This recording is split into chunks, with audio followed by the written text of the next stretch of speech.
जय हिंद, नमस्कार साथियों। साथियों 4-5 दिन से आप एक वायरल खबर पढ़ रहे हैं जो कि अमृतपाल सिंह जी के बारे में है। सबसे पहले शहीद अमृतपाल सिंह जी को मेरी तरफ से भावपूर्वक श्रद्धांजलि, पहाड़ डिफेंस अकेडमी की तरफ से भावपूर्वक श्रद्धांजलि उनको। ईश्वर उनको अपने चरणों में वास दे। और साथियों देखो, जो होना था वो हो गया, लेकिन हम अब क्या कर सकते हैं और इसके पीछे क्या हो सकती है वजह, वो सब इस वीडियो में हम बात करने वाले हैं। सबसे पहले हम देख लेते हैं कि भाई अमृतपाल सिंह जी कौन है। पंजाब के रहने वाले हैं। इन्होंने 2022 में अग्निवीर का जो फर्स्ट बैच था उसमें फौज ज्वाइन की थी। फौज जो इन्होंने ज्वाइन की, अपने इंडियन आर्मी अग्निवीर की ट्रेनिंग पूरा किया और ट्रेनिंग पूरी करने के बाद में इनका जम्मू कश्मीर में इनकी पोस्टिंग हुई। अब कोई यूट्यूबर भाई बोल रहे हैं कि भाई बम फेंकने में या बम की प्रैक्टिस करने में इनको जो बम है वो ग्रेनेड हाथ में फट गया, जिससे इनकी मृत्यु हो गई, जिससे ये शहीद हो गए। लेकिन साथियों ये खबर है 4-5 दिन 2-3 दिन से चल रही है। इसके बाद में अधिकारियों ने पुष्टि की है कि भाई जो अमृतपाल सिंह जी हैं उन्होंने अपने ही रिवॉल्वर से अपने को ही खत्म कर लिया।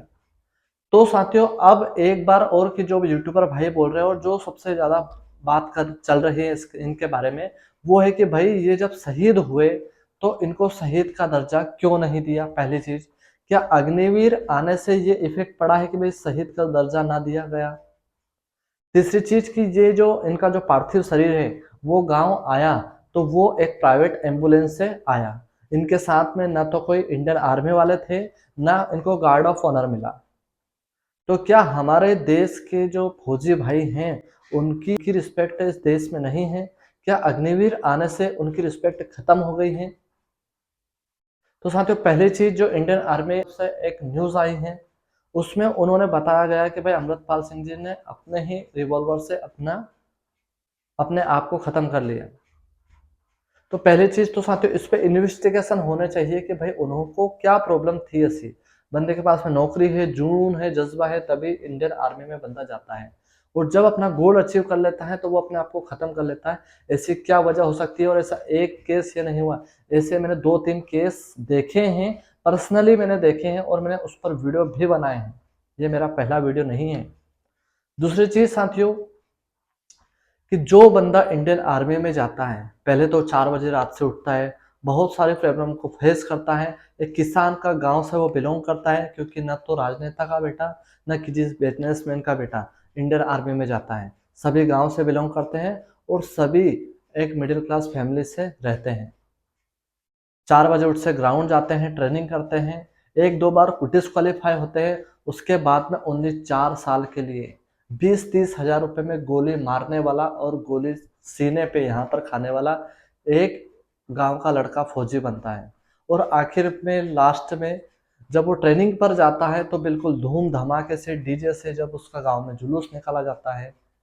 और साथियों जब वो कम से कम 1 साल या 2 साल नौकरी करने के बाद में ऐसी ऐसी खबर आती है कि भाई उसने खुद ने सुसाइड किया, तो बताइए कि उसके माँ बाप पर, उसके फैमिली पर, जो इंडियन आर्मी की तैयारी कर रहे हैं बंदे, उनको उनके ऊपर क्या इसका इफेक्ट पड़ता होगा। उनको तो यही समझ में आ रहा होगा ना कि भाई इंडियन आर्मी में अग्निवीर आई, अग्निवीर के कारण इसको शहीद का दर्जा नहीं दिया। हम मानते हैं कि चलो खुद से सुसाइड किया तो आप अग्निवीर का दर्जा ना दो, लेकिन गॉड ऑफ ऑनर के साथ में उसका अंतिम संस्कार तो आप कराइए, जिससे कि वहाँ के युवाओं में एक पॉजिटिव मैसेज जाए कि चलो भाई शहीद को एक दर्जा मिला है। बताइए आज फौजी की इज्जत क्या रह गई अग्निवीर आने के बाद में? ये इज्जत रह गई कि वो 4 साल के लिए 2 साल पहले नो तैयारी करे, उसके बाद में वो ज्वाइन होए और उसके बाद में कोई वहां पर उसको प्रताड़ित करे और वो अपने आप को खत्म कर ले। उसकी सुनने वाला क्या कोई नहीं है? हम इतने युवा हैं यार दोस्तों, बहुत सारे युवा हैं हम, जो सोशल मीडिया पर एक ट्वीट करें ना उससे काफी फर्क पड़ता है। यदि हम सब मिलकर एक ट्वीट करें तो फिर कितना असर होगा ये खुद सोचिए। हमें बचपन में पढ़ाया गया था कि एक लकड़ी को आप तोड़ सकते हैं, लेकिन लकड़ी के डंठल को आप नहीं तोड़ सकते हैं।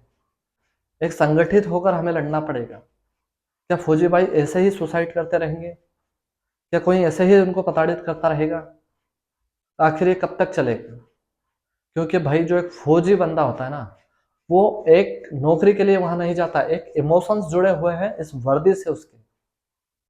एक सपना होता है उसका कि भाई मेरे जिस्म पर ये वर्दी हो और मैं तिरंगे में लपेट कर आऊं, लेकिन ये कभी विचार नहीं आता होगा कि भाई कोई मुझे टॉर्चर करे और फिर मैं अपने आप को गोली मार लूं और फिर मैं एक प्राइवेट एम्बुलेंस से घर आऊं।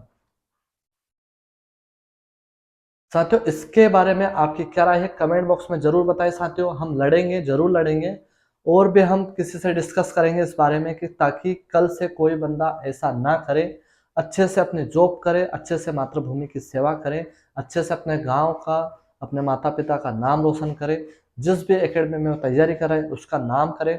बस हम तो यही चाहते हैं भाई, इससे ज़्यादा हमें कुछ नहीं चाहिए। एक बंदा सही सलामत नौकरी पर जाए, सही सलामत घर पे आए, इससे बढ़कर क्या हो सकता है। बहुत ही निंदनीय खबर है, सुनकर बहुत दुख हुआ। पुनः भाई अमृतपाल सिंह जी को मेरी तरफ से, प्रहार डिफेंस एकेडमी की तरफ से श्रद्धांजलि अर्पित करता हूं। और साथियों, कमेंट में आपकी क्या राय है जरूर लिखिएगा। आप चुप रहोगे मतलब आप कायर हो, कुछ तो आपके माइंड में आया होगा, आप जरूर लिखिए। तो साथियों, चलते हैं किसी नए वीडियो में, तब तक के लिए जय हिंद।